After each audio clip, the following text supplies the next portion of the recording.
We're off to a wonderful start. Most of us in the 60s. It's dry. It's going to get hot and really pretty quiet weather the first half of the week. Then we start to really focus on Thursday and Friday. Those 2 days are impacted days as we're expecting a tropical storm to develop in the Gulf and then track just to our west. Expected to bring us some rain Thursday and Friday.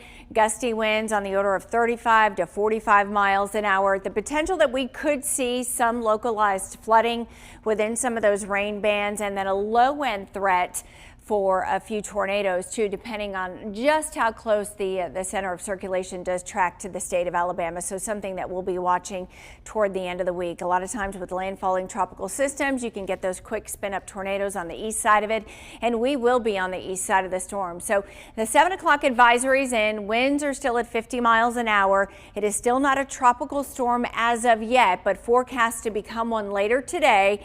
And then one of the harder things to predict with tropical systems are the strength. Right now, the National Hurricane Center does bring it up to a Category 1 hurricane before it does move ashore later in the week, late Wednesday into early Thursday. And there you can see the track kind of riding, if you take it down the middle, up the Mississippi River, but really it could track anywhere within this cone. So if it does move a little bit closer to the state of Alabama, then obviously our impacts would be a little bit higher. Here's a look at the 7-day forecast. Dry the next 2 days, as I mentioned. Thursday and Friday are when we are forecast to see some of those impacts. And as far as the rain moving in, we'll likely start to see some of those showers arriving late Wednesday, maybe right before the sun goes down. But then heading into Thursday, you can see most of the heavier rain expected to start to arrive. This is later in the afternoon Thursday and into Thursday night. To some extent, still some rain on Friday too.